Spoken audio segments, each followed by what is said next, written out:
이스라엘의 왕인 여호와 이스라엘의 구원자인 만군의 여호와가 이같이 말하노라. 나는 처음이요 나는 마지막이라. 나 외에는 다른 신이 없느니라. 하나님은 영이시니 예배하는 자가 영과 진리로 예배할지니라. 우리의 마음과 뜻과 정성을 모아 하나님께 예배드립니다.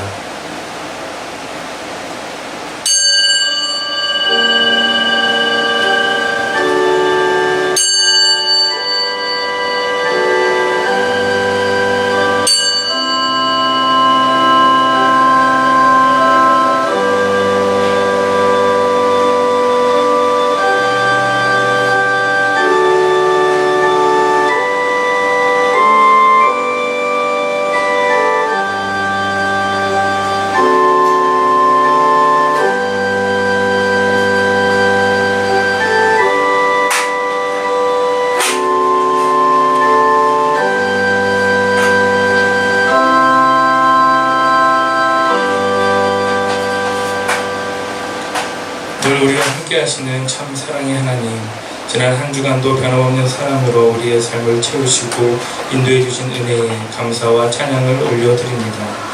주의 말씀을 사모하여 겸손한 마음으로 주님 앞에 나와 예배하오니 이 예배 가운데 함께 하시고 예배의 은혜를 더하여 주옵소서.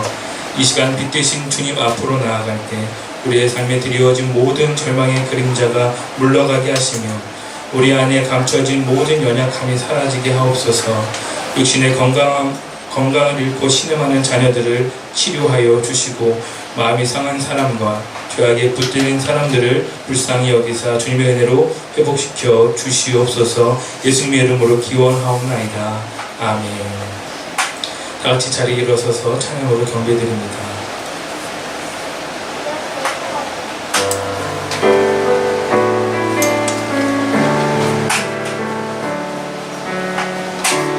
우리 모일 때 주 성령이 많이 우리 모일 때 주 이름 높이리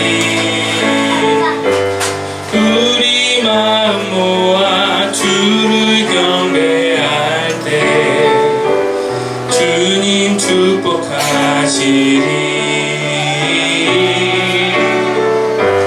주님 축복하시리 우리 모일 때 주 성령이 많이 우리 모일 때 주 이름 높이리 우리 마음 모아 주를 경배할 때 주님 축복하시리 주님 축복하시리. 시편 45편으로 성시교독 하시겠습니다. 내 마음이 좋은 말로 왕을 위하여 지은 것을 말하리니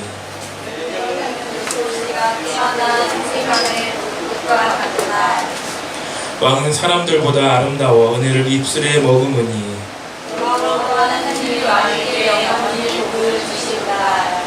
하나님이여 주의 보좌는 영원하며 왕은 정의를 사랑하고 악을 미워하시니 그러므로 하나님 곧 왕의 하나님이 즐거움의 기름을 왕에게 부어 왕의 동료보다 뛰어나게 하셨나이다. 왕의 모든 옷은 몰약과 침향과 육개의 향기가 있으며 성당에서 나오는 향락이 왕을 즐겁게 한다. 왕이 가까이 하는 여인들 중에는 왕들의 딸이 있으며 왕은 오리를 금으로 뿌리고 왕의 오른쪽에 서서다. 아멘. 자리에 앉으시기 바랍니다. 이제 하나님 앞에 합당하게 나아가기 위해 우리의 허물과 죄를 고백하기 원합니다. 자신의 죄를 되돌아보며 조용한 마음으로 함께 기도하시겠습니다.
이제 다 함께 한 목소리로 고백의 기도를 드립니다.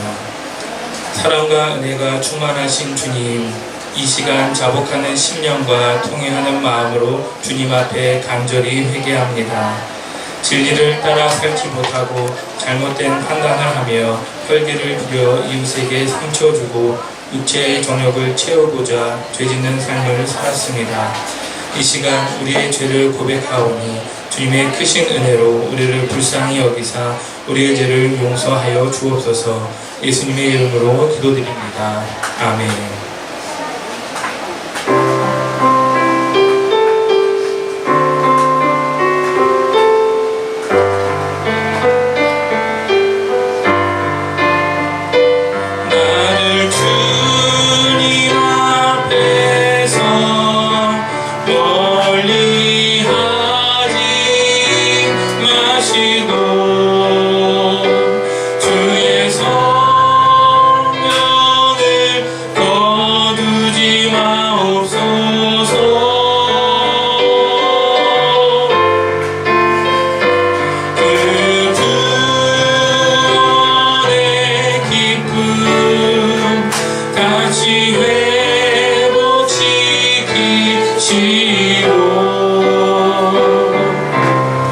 변치 않는 맘 내 안에 주소서.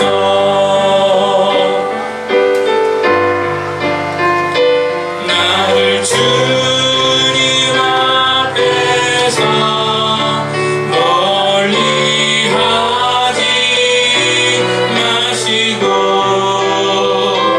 주의 성령을 거두지 마옵소서.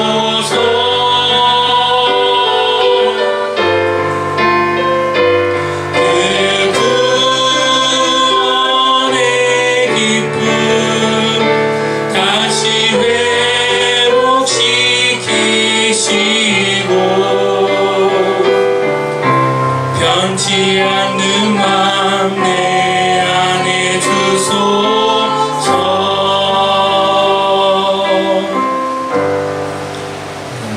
죄사함을 받기 원하는 여러분, 진심으로 참여하는 자에게 주님께서 말씀하십니다.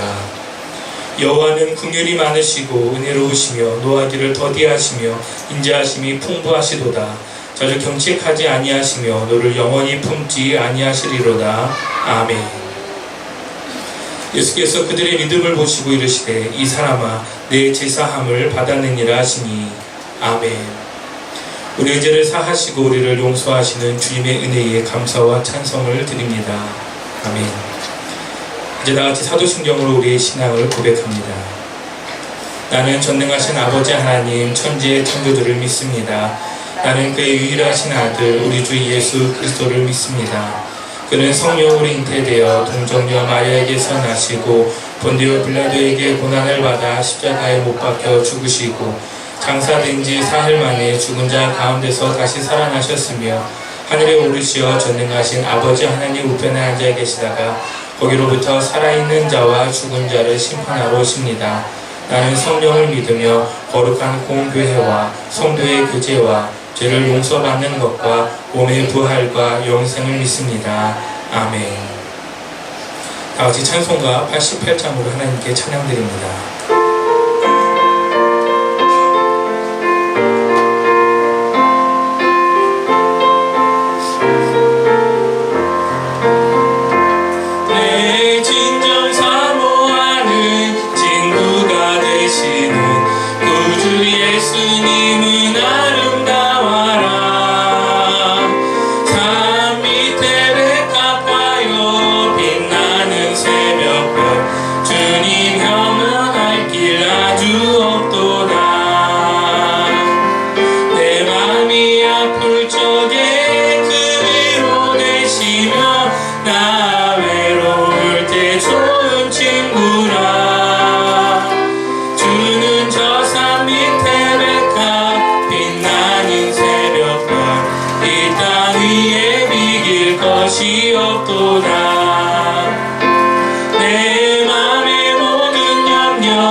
하여 주시고 시험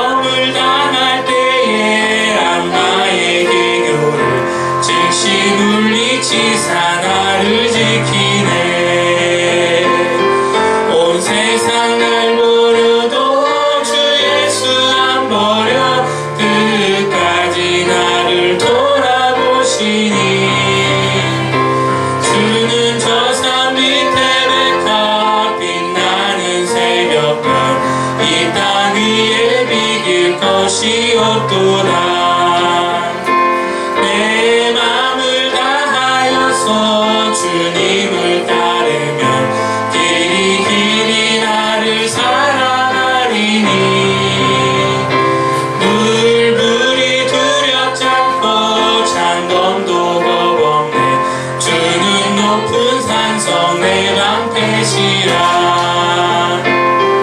내 영혼 먹이시는 그 은혜 누리고 나 진히 주를 뵙기 원하네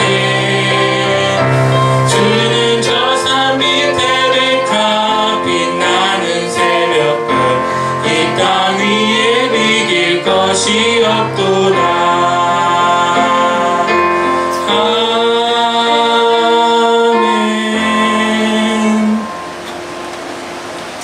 9월의 첫 주 성찬 예식을 진행하도록 하겠습니다. 이 시간 함께 기도하시겠습니다. 사랑의 하나님, 이 영광스럽고 은혜로운 주님의 날에 기쁨으로 예배할 수 있도록 인도하심에 감사드립니다. 이제 주님의 식탁에 참여하고자 하오니 함께하여 주옵소서. 감사드리며 예수님의 이름으로 기도드립니다. 아멘. 거룩한 식탁의 예전에 여러분을 초대합니다. 함께 교독으로 초대 가운데 동참하시기 바랍니다. 예수님을 구주로 믿고 그의 뜻에 따라 살기를 결심하며 생명의 양식을 받기 원하는 성도를 이 거룩한 은혜의 자리에 초대합니다.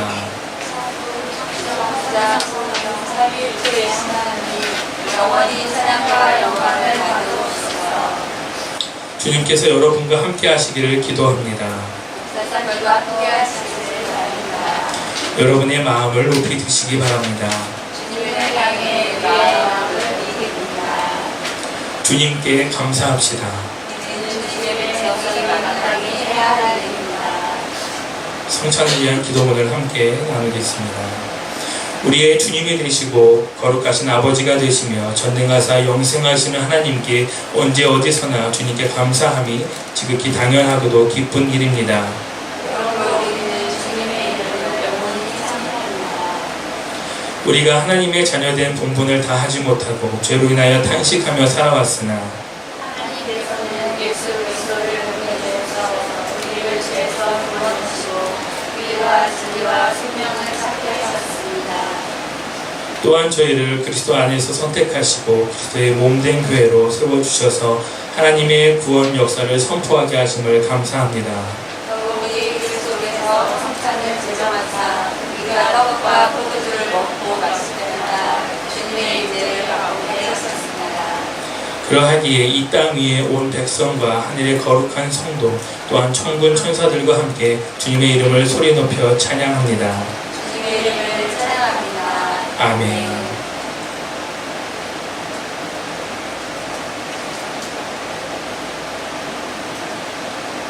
주님께서 자신의 몸을 내어주시던 밤 떡을 손에 드시고 감사기도를 하신 다음 떼어 제자들에게 주시며 말씀하셨습니다.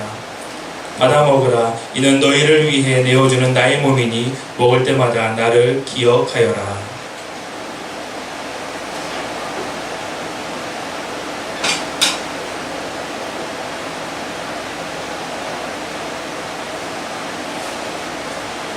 식후에 주님께서는 잔을 드시고 감사의 기도를 하신 후 제자들에게 돌리시며 말씀하셨습니다. 이 잔을 마셔라. 이는 죄사함을 얻게 하려고 많은 사람을 위해 흘린 새 언약의 피니 이를 행할 때마다 나를 기념하여라.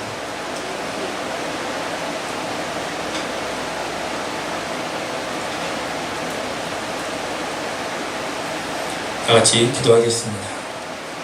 거룩하신 하나님, 일찍이 주님께서 세상에 보내셨던 성령을 지금 다시 보내주시사 이 떡과 포도주 위에 임하셔서 이 식탁을 성별하여 주옵소서.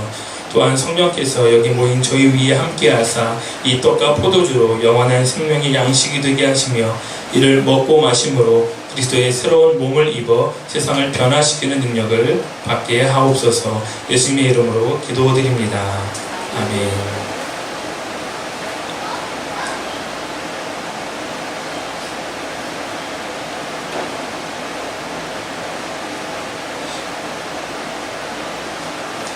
이 떡이 하나이듯 여기에 모인 우리도 하나의 떡을 나눔으로 하나입니다. 성찬을 통해 우리는 모두 그리스도의 한 몸에 참여합니다.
이 잔을 함께 나눌 때에도 우리는 그의 피에 동참합니다.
기도하겠습니다. 사랑과 자비가 풍성하신 하나님, 우리를 위하여 온몸을 내어주신 이 거룩한 신비에 감사합니다. 저희가 성령의 능력 안에서 정식으로 하나님과 이웃을 사랑하고 그리스도의 빛과 소금이 되도록 희망과 용기 속에 나아가게 하여 주시옵소서. 우리를 죄와 죽음에서 구원하신 예수님의 이름으로 기도드립니다. 아멘. 지금 구약의 말씀을 나눕니다. 아가 2장 8절에서 13절의 말씀입니다. 구약성경 962페이지에 있습니다.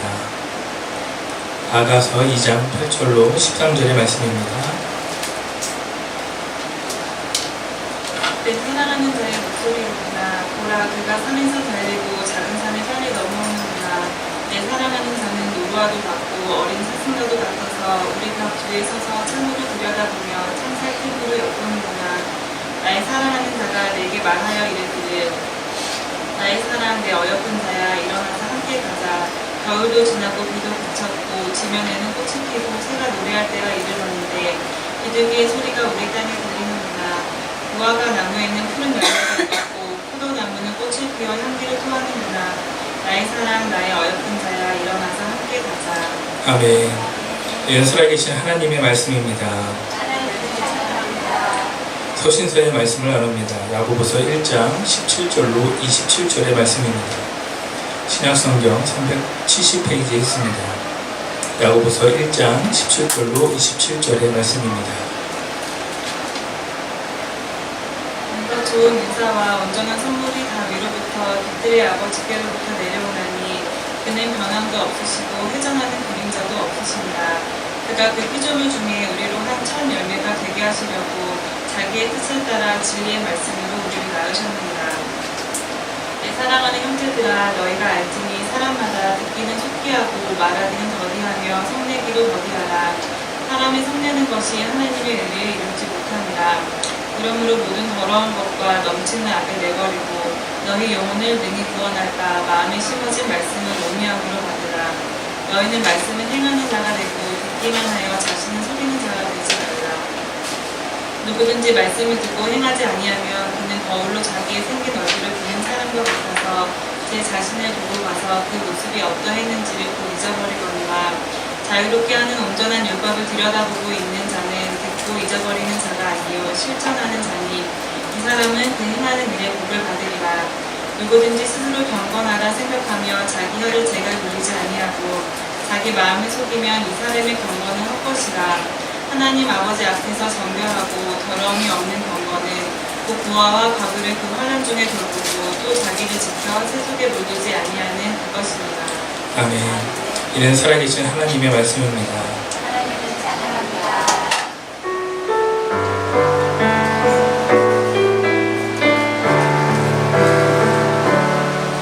주님 말씀하시면 내가 나가리라. 주님 뜻이 아니면 내가 멈춰서리라. 나의 가고 서는 것 주님 뜻에 있으니 오 주님 나를 이끄소서. 주님 말씀하시면 내가 나가리라. 주님 뜻이 아니면 내가 멈춰서리라. 나의 가고 서는 것 주님 뜻에 있으니 오 주님 나를 이끄소서. 오 주님 나를 이끄소서. 다같이 자리에 일어서서 복음서의 말씀을 나눕니다. 마가복음 7장 1절로 8절의 말씀, 14절로 15절의 말씀, 21절로 23절의 말씀입니다. 신약성경 64페이지에 있습니다. 제가 봉독하겠습니다. 바리새인들과 또 서기관 중 몇이 예루살렘에서 와서 예수께 모여들었다가 그의 제자 중 몇 사람이 부정한 손 곧 씻지 아니한 손으로 떡 먹는 것을 보았더라. 바리새인들과 모든 유대인들은 장로들의 전통을 지키어 손을 잘 씻지 않고서는 음식을 먹지 아니하며 또 시장에서 돌아와서도 물을 뿌리지 않고서는 먹지 아니하며 그 외에도 여러 가지를 지키어 오는 것이 있으니 잔과 주발과 노그릇을 씻음이로라. 이에 바리새인들과 서기관들이 예수께 묻되 어찌하여 당신의 제자들은 장로들의 전통을 준행하지 아니하고 부정한 손으로 떡을 먹나이까? 이르시되 이사야가 너희 외식하는 자에 대하여 잘 예언하였도다. 기록하였으되 이 백성이 입술로는 나를 공경하되 마음은 내게서 멀도다. 사람이 계명으로 교훈을 삼아 가르치니 나를 헛되이 경배하는도다 하였느니라. 너희가 하나님의 계명은 버리고 사람의 전통을 지키느니라. 14절입니다. 무리를 다시 불러 이르시되 너희는 다 내 말을 듣고 깨달으라. 무엇이든지 밖에서 사람에게로 들어가는 것은 능히 사람을 더럽게 하지 못하되. 21절입니다. 속에서 곧 사람의 마음에서 나오는 것은 악한 생각, 곧 음란과 도둑질과 살인과 간음과 탐욕과 악독과 속임과 음탕과 질투와 비방과 교만과 우매함이니 이 모든 악한 것이 다 속에서 나와서 사람을 더럽게 하느니라. 아멘. 이는 살아계신 주님의 말씀입니다. 자리에 앉으시기 바랍니다. 오늘 설교의 본문 여호수아서 24장 1절로 2절, 14절로 18절의 말씀을 봉독하겠습니다. 구약성경 356페이지에 있습니다. 여호수아서 24장 1절로 2절, 14절로 18절의 말씀입니다. 여호수아가 이스라엘 모든 지파를 세겜에 모으고 이스라엘 장로들과 그들의 수령들과 재판장들과 관리들을 부르매 그들의 하나님 앞에 나와 선지라. 여호수아가 모든 백성에게 이르되 이스라엘의 하나님 여호와께서 이같이 말씀하시기를 옛적에 너희의 조상들 곧 아브라함의 아버지 나홀의 아버지 데라가 강 저쪽에 거주하여 다른 신들을 섬겼으나 그러므로 이제는 여호와를 경외하며 온전함과 진실함으로 그를 섬기라. 너희의 조상들이 강 저쪽과 애굽에서 섬기던 신들을 치워버리고 여호와만 섬기라. 만일 여호와를 섬기는 것이 너에게 좋지 않게 보이거든 너희 조상들이 강 저쪽에서 섬기던 신들이든지 또는 너희가 거주하는 땅에 있는 아모리 족속의 신들이든지 너희가 섬길 자를 오늘 택하라. 오직 나와 내 집은 여호와를 섬기겠노라 하니 백성이 대답하여 이르되 우리가 결단코 여호와를 버리고 다른 신들을 섬기기를 하지 아니하오리니 이는 우리 하나님 여호와께서 친히 우리와 우리 조상들을 인도하여 애굽 땅 종되었던 집에서 올라오게 하시고 우리 목전에서 그 큰 이적들을 행하시고 우리가 행한 모든 길과 우리가 지나온 모든 백성들 중에서 우리를 보호하셨음이며 여호와께서 또 모든 백성들과 이 땅에 거주하던 아모리 족속을 우리 앞에서 쫓아내셨습니다. 그러므로 우리도 여호와를 섬기리니 그는 우리 하나님이시니이다 하니라. 아멘. 이 시간 세계 미소라는 제목으로 교회에 흩어진 사람들을 담임하고 있는 최주관 목사님께서 말씀을 전해주시겠습니다.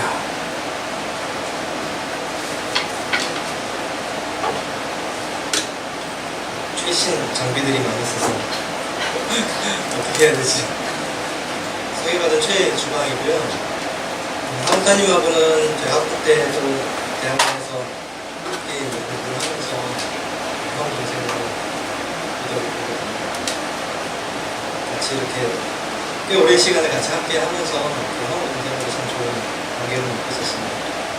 탁월한 설교가도 아니고 유명한 목사도 아닌데 오늘 이 자리에 올 수 있었던 것은 인맥 때문에 불러주셔서 감사하고 저희 교회도 이제 성서정과 본문에 따라서 말씀을 나누고 있어요. 그래서 지난주에 이렇게 그런데 이제 제가 목동에 있는 현대백화점을 또 섬기고 있고 신우회도 섬기고 있고 몇 군데를 섬기고 저희 예배 공동체가 있는데 저희 예배 공동체가 지금 예배를 드리는 장소가 없어요. 그래서 저희가 살고 있는 김포 쪽에 지금 이제 장기적으로 장소를 좀 구하고자 하는 마음에 잠깐 저희 날도 너무 더웠고 해서 교회 방학을 좀 하고 있었습니다. 그래서 오늘까지가 이제 마지막 방학이고 마지막 방학 때 한번 놀러 오겠다 그랬더니 예배 드리러 오겠다 했더니 그러면 와서 설교 좀 해주십시오 이렇게 부탁을 하셔가지고 흔쾌히 그러겠다라고 말씀을 드렸는데 성경 본문하고 설교 제목을 보내달라고 하시더라고요. 지난주에 저희가 나눴던 여러분 익숙하시죠? 지난주 구약의 말씀 본문이 오늘 제가 이제 여러분 말씀을 나누려고 하는 부분인 말씀인데요. 그래서 그 본문을 가지고 다시 한번 말씀을 나누면 좋겠다는 생각을 해서 여호수아서 말씀으로 함께 좀 은혜를 나누고자 합니다. 저는 제 이름은 최주광이고요. 한국사님처럼 저도 주중에는 좀 일을 하고 있습니다. 목수일을 하고 있고요. 처음부터 이제 일을 하는 목회자로서 목회와 제 가정을 같이 좀 돌보면서 나아가야 되겠다라는 결정을 했었고 그래서 그렇게 지금 한 3년 정도 목수 일을 계속 하고 있습니다. 그래서 재미있고 맨날 이제 일을 못한다고 이제 욕을 들어먹고 있어서 이렇게 주일날 와서 이제 말씀을 준비하고 말씀을 나눌 때 그래 내가 목사였구나 이렇게 다시 한번 확인하는 시간을 갖곤 합니다. 저희가 지금 성령 강림절 후 오늘이 15번째 주일이죠. 성령 강림절은 교회의 생일과도 같은 날입니다. 예수님께서 하나님께로 돌아가시면서 성령을 보내시고 그 성령을 받으라 하면서 우리에게 숨을 불어넣어 주세요. 하나님께서 흙으로 사람을 창조하시고 사람에게 생기를 불어넣었던 것처럼 예수님께서 다시 우리들에게 숨을 불어넣으시죠. 그러면서 교회가 새롭게 시작되는 것이 성령 강림절입니다. 그리고 교회력에 따라서 성령 강림절 후의 기간은 우리가 성령을 받은 사람으로서 하나님의 백성으로서 어떻게 살아야 하는지에 대해서 가르치는 성서 정과 본문으로 우리가 함께 나누고 있습니다. 그래서 지난 한 5주 정도까지는 요한복음의 그 오병이어의 사건을 중심으로 해서 생명의 떡이신 예수 그리스도에 대해서 우리가 함께 살펴봤고요. 그 전주에는 잠언의 말씀을 통해서 지혜, 우리로 하여금 하나님을 알게 하는 그 지혜는 어디로부터 오는지에 대해서 살펴봤고요. 그리고 이제 다시 마가복음으로 돌아가기에 앞서 여호수아서 말씀을 여러분과 함께 나누려고 합니다. 오늘 우리가 읽었던 1절 말씀에 보면은 이렇게 얘기를 합니다. 1절 다시 한번 제가 읽어드리도록 하겠습니다. 여호수아가 이스라엘 모든 지파를 세겜으로 모으고 이스라엘 장로들과 그들의 수령과 재판장들과 관리들을 보내 그들이 하나님 앞에 나와 선지라 라고 얘기를 하고 있습니다. 여호수아가 이스라엘의 모든 지파 사람들을 다 불러 모았어요. 어디로 불러 모았죠? 세겜이라는 곳으로 이스라엘 모든 지파들을 세겜에 불러 모았습니다. 여러분 왜 여호수아가 이스라엘 사람들을 다 이렇게 불러 모은 것일까요? 여호수아는 왜 세겜에 이스라엘 지파의 모든 관리들과 장로들과 모든 지파들을 다 세겜으로 불러 모은 것일까요? 하나님께서 약속하셨던 그 약속의 땅에 대한 정복 전쟁을 다 끝나고 이제 저 강을 건너가면 하나님께서 약속하신 땅이 우리의 소유가 되는 거죠. 이제 분배만 하면 되는 거예요. 이제 모든 정복 전쟁도 다 끝이 났고 이제 그 약속하신 땅이 우리의 땅이 될 그런 상황에 이제 그 땅을 지척에 두고 여호수아는 이스라엘 사람들에게 무엇인가를 가르치려고 했던 것 같아요. 하나님께서 모세를 통해서 말씀하셨던 너희는 거룩한 백성으로 제사장 나라로 살아라. 그 땅에 들어가거든 땅이 중요한 것이 아니라 그 땅에서 거룩한 백성, 제사장 나라로 사는 것이 중요하다라는 그 말씀을 다시 기억해내고 이스라엘 사람들에게 그 약속의 땅에 들어갔을 때 어떻게 살아야 하는지 다시 한번 환기시키기 위해 이스라엘 사람들을 다 불러 모은 거예요. 어디로요? 세겜으로 불러 모은 것입니다. 의문이 들었어요. 왜 하필 여호수아는 이 중요한 약속의 땅에 들어가기 전에 다시 하나님의 백성으로서 어떻게 살아야 하는지 이것들을 다시 기억해내는 그 장소로 왜 하필 세겜이라는 곳을 선택한 것일까? 도대체 세겜은 어떤 곳이길래 여호수아는 약속의 땅을 지척에 두고 그곳에서 다시 한번 하나님의 말씀을 기억해야 했던 걸까? 라는 궁금증이 들었어요. 그래서 제가 지금 성경을 이렇게 살펴보니까 세겜이라는 지명이 처음으로 등장하는 곳이 창세기 12장 말씀이었어요. 여러분 창세기 1장부터 11장까지를 원역사라고 얘기를 하고 12장부터 하나님께서 한 사람 아브라함을 부르셔서 하나님의 백성들, 그의 자녀들을 어떻게 만들어 가시는지에 대한 이야기가 성경에 기록되어 있습니다. 창세기 12장은 특별히 12장 1절에서 5절까지는 성경 전체의 얼개와도 같은 역할을 하고 있는 것이죠. 그 12장에 세겜이라는 곳이 처음으로 등장을 합니다. 하나님께서 사람을 창조하시고 사람들과 약속을 하세요. 내가 너로 복이 되게 하겠다라고 약속을 하세요. 이런 사람들 복 굉장히 좋아하죠. 이런 복 좋아하십니까? 좋아했어요. 저도 복 좋아합니다. 그래서 저희는 가끔 로또도 따서 그러는데 복 굉장히 좋아해요. 사람 얼마나 복을 좋아하는지 방석에다가도 막 복 적어놓고 숟가락에도 복 적어놓고 난리도 아닙니다. 근데 하나님께서 그 복을 약속을 하세요. 하나님께서 아담에게 약속을 하셨고요. 그런데 그 아담의 자손들이 하나님의 약속을 지키지 못했죠. 이 약속이라는 것이 뭐냐면은 약속은 상호 쌍방간에 이루어지는 것이죠. 두 사람이 함께 약속을 하는 거예요. 그래서 그 두 사람이 다 약속을 지켰을 때 그 약속은 유효한 것이죠. 하나님께서 사람들에게 약속을 하세요. 너희가 나의 말을 잘 들으면 내가 너로 복을 주겠다라고 약속을 하세요. 그런데 사람의 입장 편에서 하나님과의 약속이 지켜지지 않는 것이죠. 하나님 약속하셨지만 아담과 아담의 자손들은 그 약속을 지키지 않았고요. 그래서 하나님께서 다시 노아를 세워서 노아와 다시 언약을 하시지만 약속을 하시지만 그 약속은 또 그의 자손들에 의해서 지켜지지 않는 것이죠. 계속해서 되풀이되는 역사가 되풀이되고 있어요. 제가 만약에 하나님이었다면 그냥 다시 다 쓸어버리고 다시 시작하면 좋을 텐데 하나님 그렇게 하지 않으시고 다시 한 사람 아브라함을 부르십니다. 그것이 창세기 12장 1절에서 5절까지의 말씀입니다. 그런데 창세기 12장 1절에서 5절까지의 말씀을 지금 읽기 위해서는 그 앞에 있는 12장 27절부터의 말씀을 함께 읽어야지 창세기 12장 1절에서 5절까지의 말씀을 우리가 바르게 이해할 수 있습니다. 여러분 성경 갖고 계시면 창세기 12장 1절에서 5절까지를 좀 펴놓을게요.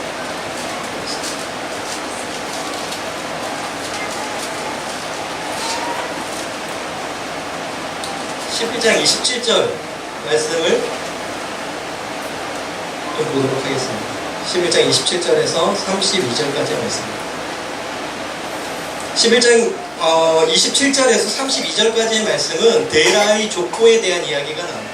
아브라함의 아버지였던 데라의 족보의 이야기인데 그 데라가 풍요의 땅이었던 갈대아 우르를 떠나서 왜 하란에 이르게 됐는지 그거에 대한 설명이 나오면서 그 설명으로 데라의 족보를 우리에게 이야기해주고 있습니다.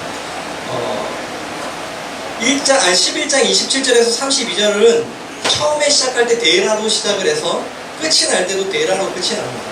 이것은 히브리인들의 독특한 문학 양식인데요. 인클로지오 수비상관법이라고도 얘기를 하는데 데라 이야기로 시작해서 데라 이야기로 끝나면서 이야기로 끝이 나면서 이 안의 이야기가 데라의 이야기다 라는 것을 우리에게 구분하기 쉽게 의도적으로 문학적으로 이렇게 사용을 하고 있는 것입니다. 즉 11장 27절에서 32절까지의 말씀은 데라의 이야기예요. 데라가 그 풍요의 땅 우르를 떠나서 하란에 이르게 됩니다.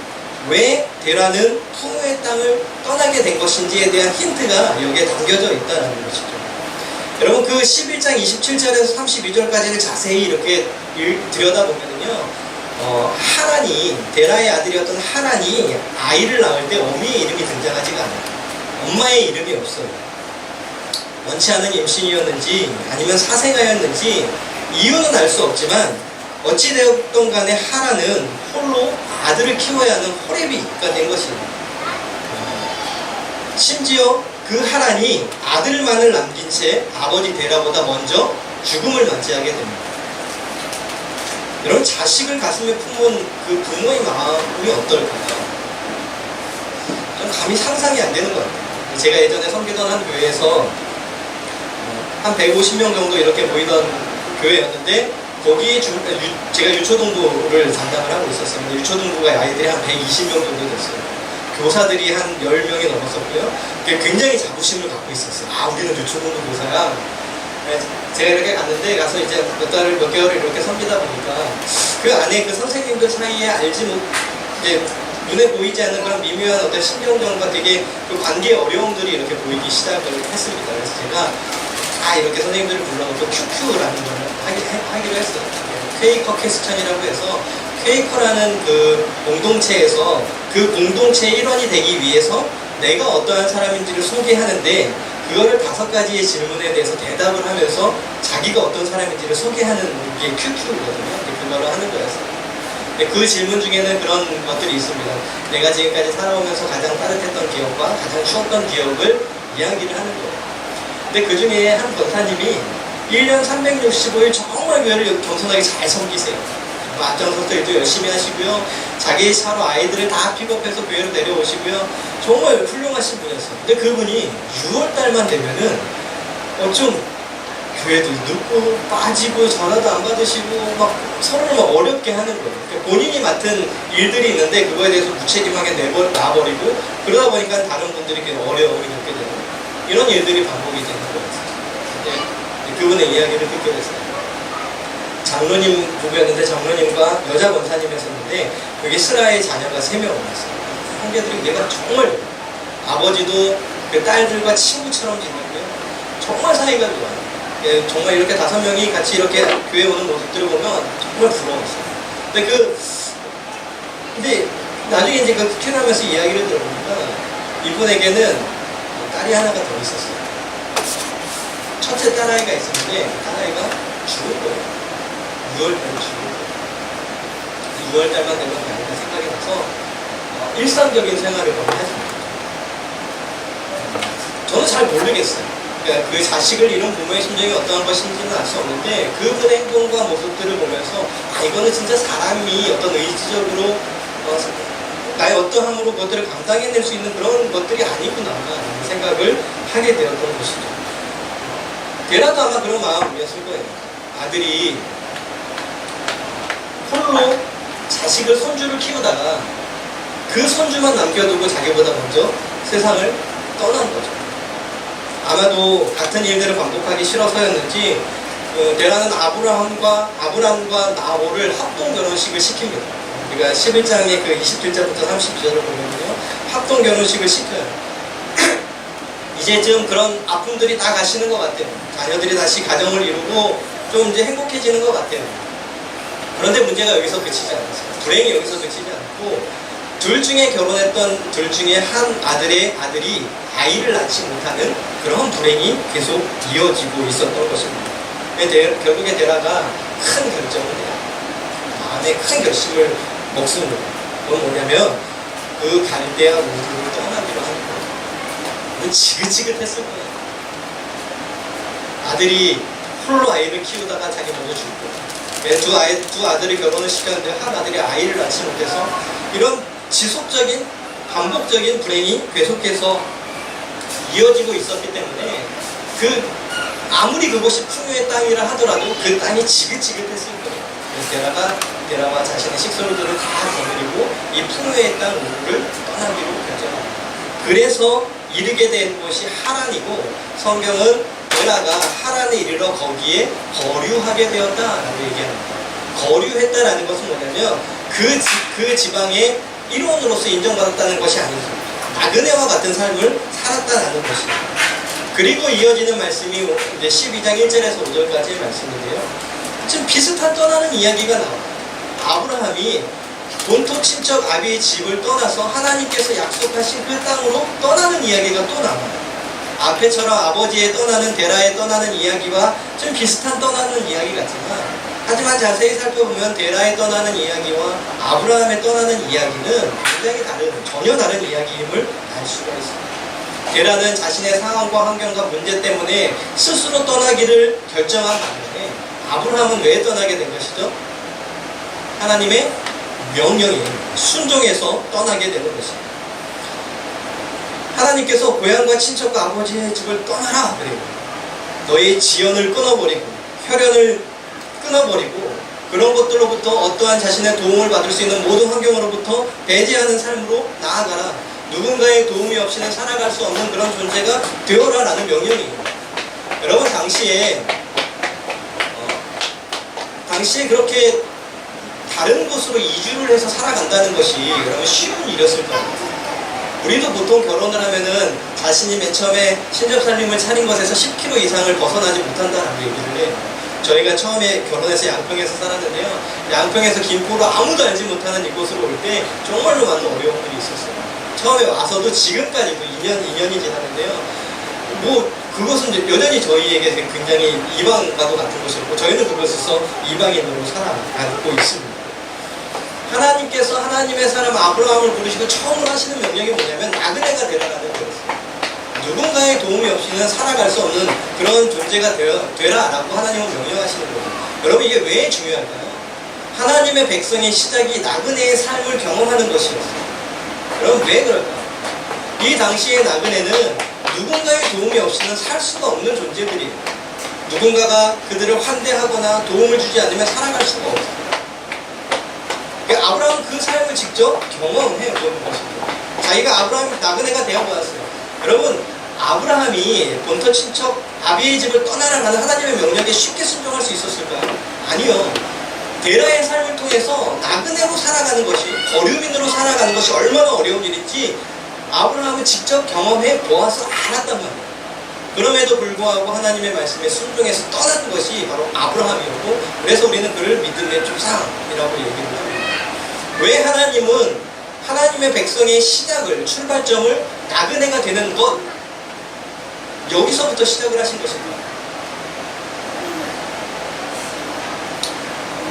성경이 계속해서 반복해서 나오는 이야기들을 보면은 그렇게 고아와 과부와 이방인들, 나그네들을 너희가 도우라라는 이야기들을 계속해서 해요. 우리는 서로가 서로에게 기대어 살아가고 있는 존재들이에요.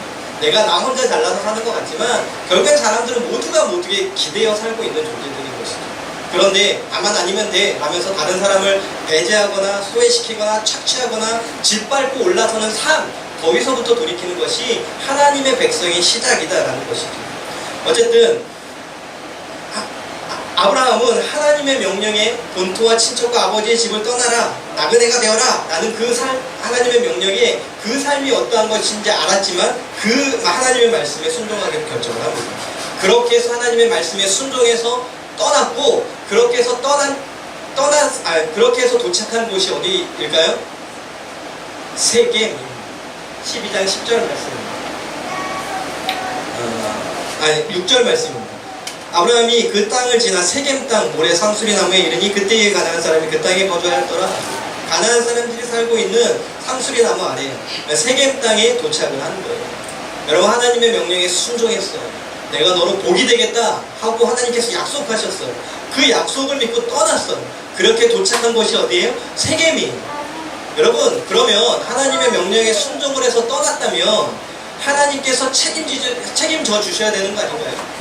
하나님의 말씀에 순종하고 하나님의 명령을 따라서 살아가는 사람들은 하나님이 책임져 주셔야 되지 않나요? 여러분 당연한 거 아닌가요? 하나님께 책임져 주셔야 돼요. 그런데 12장 10절은 좀 우리를 당황하게 만듭니다. 12장 10절을 보면 이렇게 얘기합니다. 그 땅에 기근이 들었으므로 하나님의 말씀에 순종해서 본토와 친척과 아버지, 혈연과 지연을 다 떨어지고 나를 보호할 수 있는 모든 안정감, 안전장치를 다 내버려두고 하나님의 말씀에 순종해서 떠나서 그렇게 세겜에 도착했는데 그 세겜에서 아브라함을 기다리고 있던 것은 뭐다? 기근이었어요. 여러분, 아브라함 입장에서는 좀 사기당한 기분이 들었겠죠. 제가 예전에 좀 이렇게 방황하는 삶을 살다가 이제 회심을 하고 선교단체의 간사로 이렇게 한 2년 정도 섬겼던 적이 있어요. 제주도에서. 근데 제 거기에서의 좀 유일한 재미? 개인적인 재미가 뭐였냐면 간사님들끼리, 남자 간사님들끼리 모여서 축구를 하는 거였어요. 토요일날 오전. 주일날은 이제 다들 교회 가서 사역해야 되니까 토요일날 오전에 비가 오나 눈이 오나 태풍이 오나 저와 리더 간사님 두 분, 세 명은 항상 나와 있었어요. 축구를 너무 좋아했어요. 근데 거기가 다 인조잔디 구장이었어요. 초등학교를 들어서 하는데 인조잔디 구장인데 운동화를 신고 하니까 자꾸만 미끄러지고 제 실력 발휘가 안 되는 거예요. 제가 그래도 중학교 때까지 이제 좀 선수 생활을 했었거든요. 나름 잘하는데 자꾸만 미끄러지니까 사람들이 저를 향해서 의아한 시선을 막 보내줬어요. 아, 축구화가 있으면 좋겠다. 그래서 그 선교단체에서 배운 대로 기도를 했습니다. 하나님, 축구화 하나 주시죠. 그래서 제가 그 기도를 시작하고 매주 토요일마다 그 제주도의 시내에 나가서 그 나이키 대리점 앞에 가서 항상 기도. 하나님 비싼 것도 아니고 저기 제일 기본적인 저 운동화 265짜리 저 운동화 하나님 저겁니다. 계속 기도를 했어요. 그런데 하나님께서 응답하지 않으시는 너무 치사한 거예요. 하나님, 내가 진짜 이러려고 내가 예수님 믿었나요 지금? 내가 다 포기하고 예전에 그 안정적인 삶을 다 포기하고 지금 들어와서 이렇게 하나님께 헌신하는 삶을 살고 있는데 너무 치사한 거 아니에요? 너무 그러니까 자존심 상하더라고요. 축구 하나 265짜리 비싼 것도 아니고 기본적인 거. 근데 하루는 이렇게 그 조이하우스라는 곳이 있어요. 원래 주인은 따로 있는데 거기에 간사들이 공동생활을 할 수 있도록 그 집 주인들이 빌려주는, 렌트해주는 곳이었어요. 근데 그곳에서 머물던 간사님이 해외로 이제 선교를 나가시면서 거기가 이제 저희 이제 DTS를 감당하던 간사들의 숙소로 사용할 수 있게 됐고요. 그래서 거기를 이제 청소를 하게 된 거예요. 저희 청소 정말 잘하거든요. 예수 청소단이라고 불렸었어요. 저희가 어디를 가도 청소 잘했어요. 청소를 열심히 하고 있는데 저쪽에서 갑자기 어떤 한 자매 간사님이 이렇게 얘기를 하시는 거예요. 혹시 축구화 필요하신 분? 제가 뭐지? 이러면서 달려갔어요. 근데 거기에 265 나이키 그 축구화가 나왔었어요.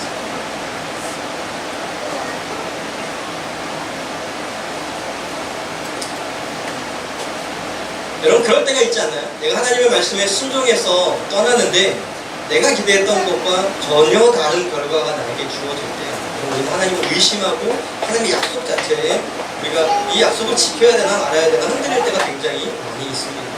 그럼 성경은 뭘 얘기하려고 하는 거예요? 아브라함이 하나님의 말씀에 순종해 떠났더니 그 떠난 세겜에서 아브라함을 기다리고 있던 것은 기근이다. 그럼 성경은 도대체 뭘 얘기하려고 하는 걸까요?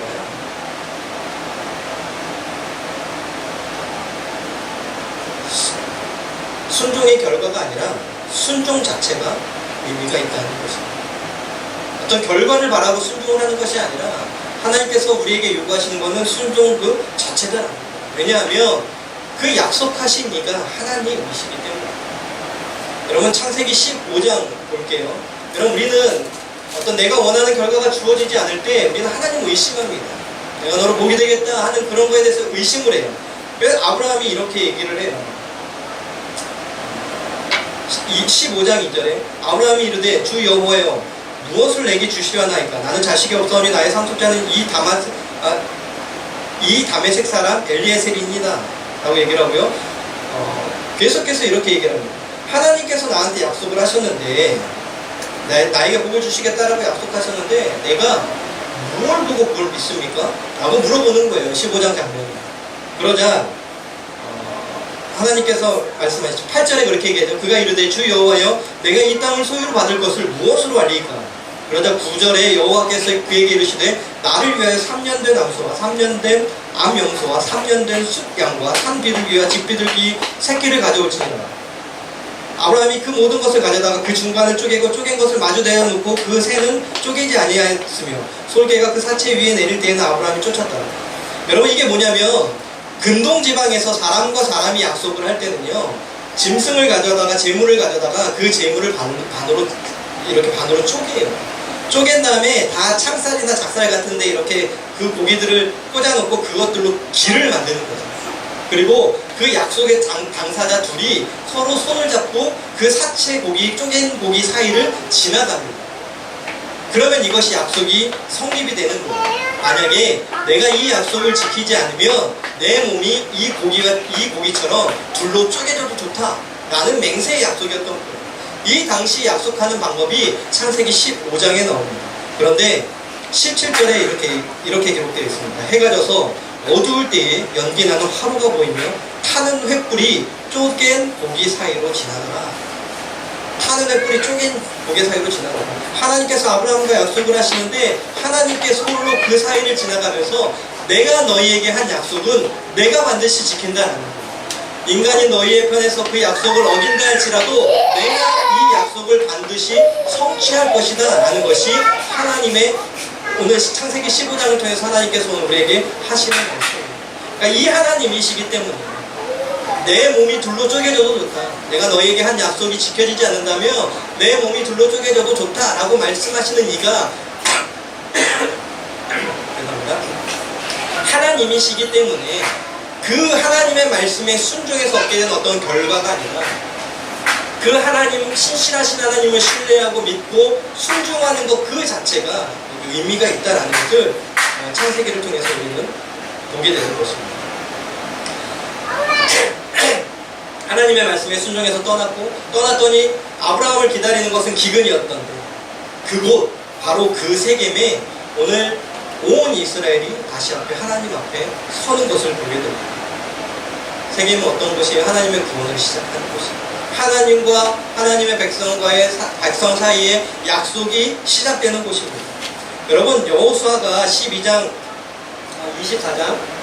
여호수아서 24장 1절에 이렇게 시작합니다. 여호수아가 이스라엘 모든 지파들을 세겜으로 모으고 이스라엘 장로들과 그들의 수령과 재판장들과 관리들을 부르매 그들이 하나님 앞에 나선지라. 2절에요. 여호수아가 모든 백성에게 이르되 이스라엘의 하나님 여호와께서 이같이 말씀하시나 옛적에 너희들의 조상들 곧 아브라함의 아버지 나홀의 아버지 데라가 강 저쪽에서 거주하며 다른 신들을 섬겼다는 거예요. 너희가 다른 신들을 섬겼다라고 얘기를 해요. 여러분 아니라고요. 이 말씀은 동일하게 우리에게도 적용이 되는 거예요. 너희는 다른 신을 섬겼다라는 거예요. 하나님을 섬긴다면서 여러분 우리가 얼마나 많은 다른 신들을 섬겨왔습니까? 나의 유익을 위해서라면 다른 사람을 타인을 도구화하고 다른 사람을 이용하고 짓밟으면서 여러분 우리는 그렇게 재물을 섬기면서 살아왔잖아요. 신자유주의 시대는 타인의 아픔에 무감각하라라고 얘기를 해요. 다른 사람의 아픔을 당하는데 거기에 관심을 가지면 너희들의 삶은 괜찮아지지 않아 라고 얘기를 합니다. 더 나아가서요, 너희들은 타인의 아픔을 적극적으로 이용해야 돼 라고 얘기를 합니다. 여러분 우리는 거기에 익숙해 있어요. 하나님을 섬긴다고 하면서 그리스도인이라고 하면서도 여전히 교회에 나와 예배당에서 섬기고 예배를 드리고 봉사를 하고 헌금을 하고 그렇게 거룩한 척 살아가고 있지만 우리의 일상의 삶에서 여러분 우리가 어떻게 살아가고 타인의 것을 빼앗고요, 착취하고요, 이용하고요, 짓밟고요, 나만 아니면 돼 라면서 살아가고 있는 것입니다. 그래서 바울 사도가 이렇게 얘기하면 그들은 자신의 배만 섬긴다 그래요. 내 배가 채워지기 위해서라면 어떠한 짓든 상관없는 사람들, 그렇게 해서 내 삶이 좀 풍요로워지면 이게 다 하나님의 은혜예요 라는 간증들을 여러분들은 얼마나 많이 들어요. 여러분 그런 간증들 믿지 않아요? 하나님께서 은혜를 베푸셔서 우리의 삶이 이렇게 윤택해졌어요, 나아졌어요. 저는 그런 것들 믿지 않아요. 하나님의 말씀에 순종해서 나의 안정감을 버리고 떠났더니 나를 기다리고 있는 게 기근이에요.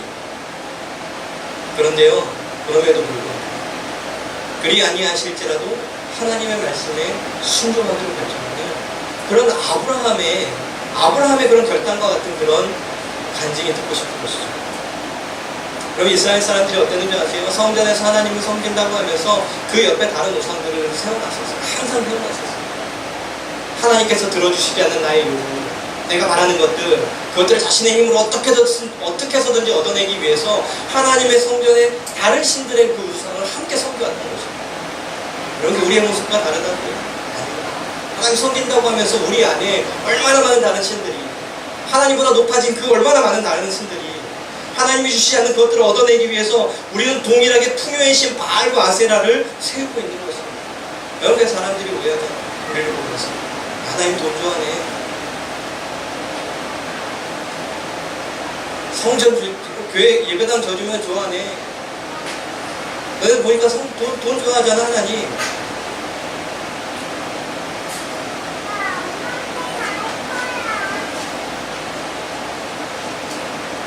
우리가 읽었던 여호수아서 24장 14절 말씀 우리 같이 한 목소리로 읽겠습니다. 여호수아서 24장 14절 우리 한 목소리로 읽겠습니다. 시작. 그러므로 이제는 여호와를 경외하며 온전함과 진실함으로 그를 섬기라. 너희의 조상들이 강 저쪽과 애굽에서 섬기던 신들을 치워버리고 여호와만 섬기라. 15절입니다. 만일 여호와를 섬기는 것이 너희에게 좋지 않게 보이거든 너희 조상들이 강 저쪽에서 섬기던 신들이든지 또는 너희가 거주하는 땅에 있는 아무리 족속의 신들이든지 너희가 섬길 자를 오늘 택하라. 오직 나와 내 집은 여호와를 섬기겠노라. 그러므로 여러분 어떻게 한다는 거예요? 여호수아가 이스라엘 모든 집파들을 다 모아내면서 너희들은 다른 신들을 섬겼다. 근데 그러므로 어떻게 하라는 거예요? 하나님을 경외해라. 온전함과 진실함으로 하나님을 섬겨라. 순종의 결과가 아니라 하나님 약속하신 하나님이 어떠한 이신지를 기억하고 순종 자체의 의미를 두면서 하나님을 섬겨라.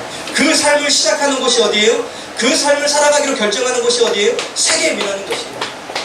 그리 아니하시할지라도 그럼에도 불구하고 하나님의 약속에 순종하며 살아가기로 각오하고 결단하는 그 세겜, 여러분들에게 묻고 싶습니다. 여러분, 그 세겜이 여러분들에게 있습니다.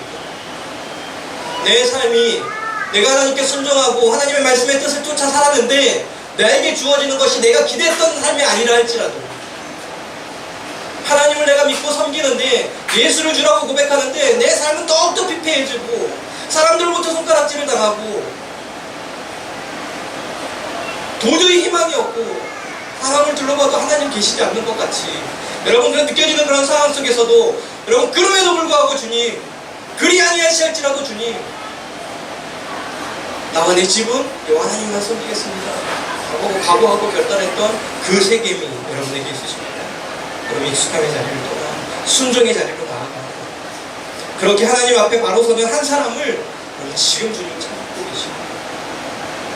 여러분, 그래서 오늘 우리가 함께 이 시간에 좀 찬양하고 잠깐 짧게 기도하기로 원하는데요.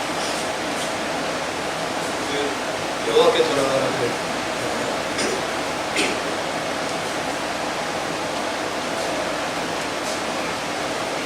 가사가 이렇습니다. 내 백성이 나를 떠나 돌아섰지만 내 사랑이 내 백성을 포기하지 못하니 내 모든 것 다 내어주고 그들을 얻으리라.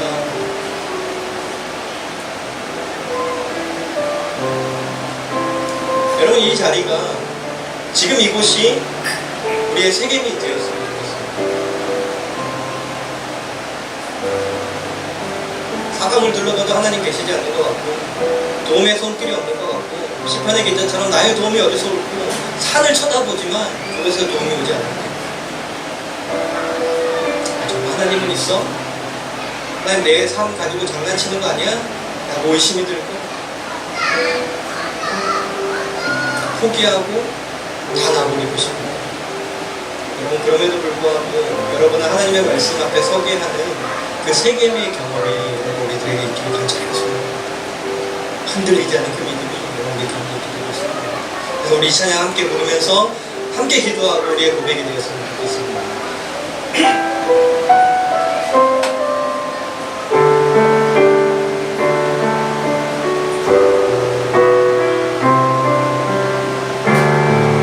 내 백성이 나를 떠나 내